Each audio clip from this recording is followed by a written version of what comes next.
ನಮಸ್ಕಾರ, ನನ್ನ ಹೆಸರು ರಾಮಕೃಷ್ಣ ಅಂತ ಬೆಂಗಳೂರಿಂದ. ನಾವು ಹೊಸದಾಗಿ ವಿದ್ಯಾರ್ಥಿ ಸೇವಾ ಟ್ರಸ್ಟ್ ಅಂತ ಒಂದು ಕನ್ಸಲ್ಟೆನ್ಸಿ ಆಫೀಸ್ ಓಪನ್ ಮಾಡಿದೀವಿ ಕಲಬುರ್ಗಿನಲ್ಲಿ. ಇದು ಕೋಟಕ್ ಮಹಿಂದ್ರಾ ಬ್ಯಾಂಕ್ ಮೇಲ್ಗಡೆ ಇದೆ, ಓಲ್ಡ್ ಜೇವರ್ಗಿ ರೋಡ್ ಅಲ್ಲಿ.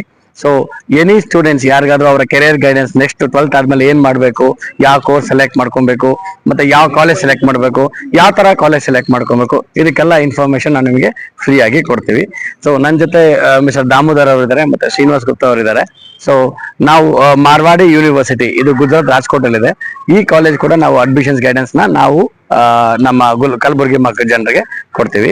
ಪ್ಲಸ್ ಈ ಕಾಲೇಜಲ್ಲಿ ಯಾವುದೇ ರೀತಿ ಡೊನೇಷನ್ ಇಲ್ಲ, ಯಾವುದೇ ರೀತಿ KCT ರ್ಯಾಂಕಿಂಗ್ ಬೇಕಾಗಿಲ್ಲ, ಮತ್ತೆ ಯಾವುದೇ ರೀತಿಯ ನಿಮಗೆ ಒಂದು ಎಂಟ್ರೆನ್ಸ್ ಎಕ್ಸಾಮ್ ಕೂಡ ಬೇಕಾಗಿಲ್ಲ. ಜಸ್ಟ್ PCMC ಅಥವಾ PCMB ನೀವು 50% ಪಾಸ್ ಆಗಿದ್ರೆ you are very much welcome. Plus ಇದು ಬೇಕಾದ್ರೆ ಬರೀ 1,40,000 ಒಂದು ವರ್ಷಕ್ಕೆ ಟ್ಯೂಷನ್ ಫೀಸ್ ಆಗುತ್ತೆ, with high quality of education, with very good campus selections record. Last year 48 lakh ರೂಪಾಯಿ ಪ್ಯಾಕೇಜ್ ಕೂಡ ಇಲ್ಲಿ ಸಿಕ್ಕಿದೆ, IAS ಪ್ಯಾಕೇಜ್ ಸಿಕ್ಕಿದೆ. ಸೊ ಒಂದ್ಸಲ ನಮ್ಮ ಆಫೀಸಿಗೆ ಬನ್ನಿ, I will get you everything. ಯಾವ ತರ ಕಾಲೇಜ್ ಸೆಲೆಕ್ಟ್ ಮಾಡ್ಕೊಳ್ಳೋದು, ಯಾಕೆ ಮಾರ್ವಾಡಿ ಯೂನಿವರ್ಸಿಟಿಗೆ ಹೋಗಬೇಕು, ಅಥವಾ ಯಾವ ಕಾಲೇಜ್ ಏನಕ್ಕೆ ಸೆಲೆಕ್ಟ್ ಮಾಡಬೇಕು, what are the key factors for selecting A good college, ಅದು ನಿಮ್ಗೆ ಹೇಳ್ತೀನಿ. ನೋಡೋಣ ಪ್ಲೀಸ್. ನಮಸ್ಕಾರ.